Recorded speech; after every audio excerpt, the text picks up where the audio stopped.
ભરૂચ મામલતદાર કચેરી નજીક ગેરકાયદેસર ઊભા કરાયેલ દબાણો હટાવવાની કામગીરી હાથ ધરાઈ। ભરૂચ શહેરની મધ્યમાં આવેલ મામલતદાર કચેરી તથા કલેક્ટર કચેરી સંકુલની સામે વર્ષોથી વસાહત કરતા ગેરકાયદેસર ઝૂંપડાઓ અને દબાણો સામે તંત્રએ કડક કાર્યવાહી હાથ ધરી છે।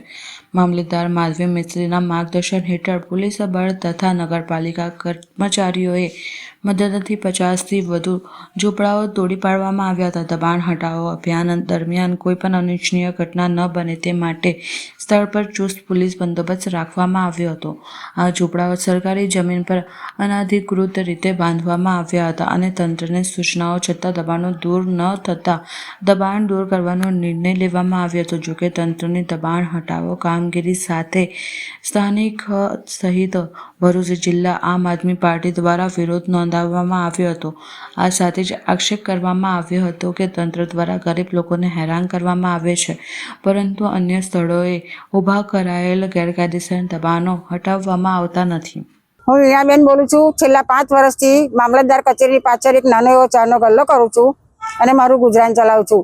અને જે મારી આજુબાજુમાં ડેડિયાપાડાવાળા, દાહોદવાળા ગરીબ માણસો, ગરીબ ભાઈઓ, નાના નાના છોકરાને છેલ્લા 20 વર્ષથી એ લોકો ત્યાં ઝૂંપડા બાંધીને એમનું ભરણ પોષણ અને ગુજરાન કડિયા કામ કરીને મહેનત કરતા હતા। એવા લોકોના પણ ઝૂંપડા તોડી નાખ્યા છે। અને અમારા જે 5-7 ગલ્લાઓ પર અમે ચા નાસ્તા કરીને 10-10 રૂપિયાના કપ વેચીને જે અમે અમારું ગુજરાન ચલાવતા હતા, અમારા પણ દરેક ગલ્લાઓને તોડી નાખ્યા છે। તો અમારે કલેક્ટરશ્રીને એટલું જ કહેવાનું છે કે જે રીતે અમારા તમે નાના મોટા ગલ્લા અને નાના મોટા ગરીબ માણસના ઝૂંપડા તોડ્યા છે, એવી રીતે જે આજુબાજુ ભરૂચ શહેરની બાજુમાં જે કે જે સરકારની જગ્યા ઉપર મકાનો પાકા બંધાયા છે, એ મકાનો પણ તૂટવા જોઈએ। અને જો એ મકાનો 2 દિવસની અંદર નહીં તૂટે તો અમે અમારા પિયુષભાઈ જાતે અમારી આમ પાર્ટીના સભ્યો સાથે, આમ પાર્ટીની સાથે ઊભા રહીને અમે બધા જે ગલ્લા અમારા તૂટ્યા છે, જે ગરીબ માણસોના ઝૂંપડા તૂટ્યા છે, ત્યાં અમે પિયુષભાઈ જોડે ઊભા રહીને ત્યાં ફરી એમના ગલ્લા અને ઝૂંપડા બંધાઈશું અને ત્યાં અમારી રોજીરોટી અમે ફરી ચાલી કરી દઈશું। એટલે અમારી માન્ય સરકારશ્રીને અમારી પ્રાર્થના છે। આજ રોજ ગુજરાત જે રીતે ભાજપ સરકાર તાનાશાહી ઉપર ઉતરી છે ને દાદાનું બુલડોઝર જે રીતે ફરી રહ્યું છે, ત્યારે કાયદા તમામ માટે અલગ અલગ હોય એવી રીતે હર હંમેશ આજે ગરીબ જનતા જે દેખાઈ રહી છે, જે રોજનું રોજ કમાઈને ખાનારી જે જનતા છે, જે નાના મોટા લારી ગલ્લા ચલવી ખાય છે, જે લોકો પોતાના કાચા ઝૂંપડા બાંધીને જે રહી ખાય છે, એવા લોકો ઉપર હર હંમેશા દાદાનું બુલડોઝર ફરતું રહ્યું છે। પરંતુ અસંખ્ય એવા પાકા બાંધકામો છે ભરૂચ શહેરી વિસ્તારની અંદર, એની ઉપર આજ દિન સુધી બુલડોઝર ફર્યું નથી।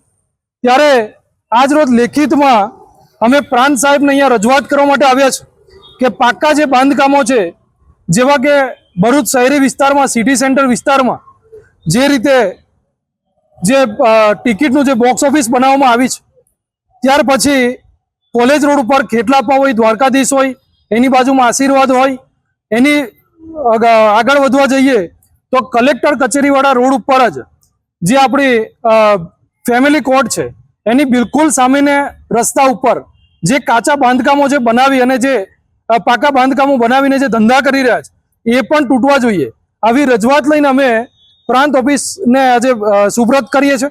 અમે આશા રાખીએ છીએ કે જો આની અંદર આ પાકા બાંધકામો 2 દિવસમાં દૂર ન થયા તો આવનારા 2 દિવસ પછી આ કાચા જે બાંધકામો કરીને જે રહેનારા વ્યક્તિઓ હતા, એ લોકોને અમે જાતે ધંધો કરવા માટે ત્યાં જ આગળ પાછા જગ્યા કરાવડાવીશું। અન્યથા આ પાકા બાંધકામો તૂટવા જોઈએ। આ નાના નાના બાળકોનું તમે ભવિષ્ય જોઈ શકો, શું ભવિષ્ય હશે?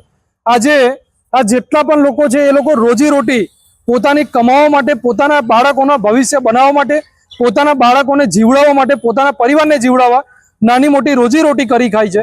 ત્યારે આ લોકોની રોજીરોટી છીનવવા પાછળ આ લોકોનો એક ચોક્કસ એક આશય હોય એવું સ્પષ્ટપણે આપણને દેખાઈ આવે છે।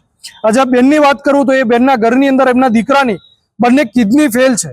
આજે નાનો મોટો ધંધો અહીંયા આગળ કરી ખાતા હતા, એમનો લારી ગલ્લો હટાવી દીધો। આ બેનની વાત કરું, વિધવા બેન છે, એમના ઘરની અંદર 2 બાળકો છે, આજે એમને પાલવવાના સાથે એમના ઘરનું ગુજરાન ચલાવવાનો એમનો પણ ધંધો આજે અહીંયાથી હટાવી દીધો।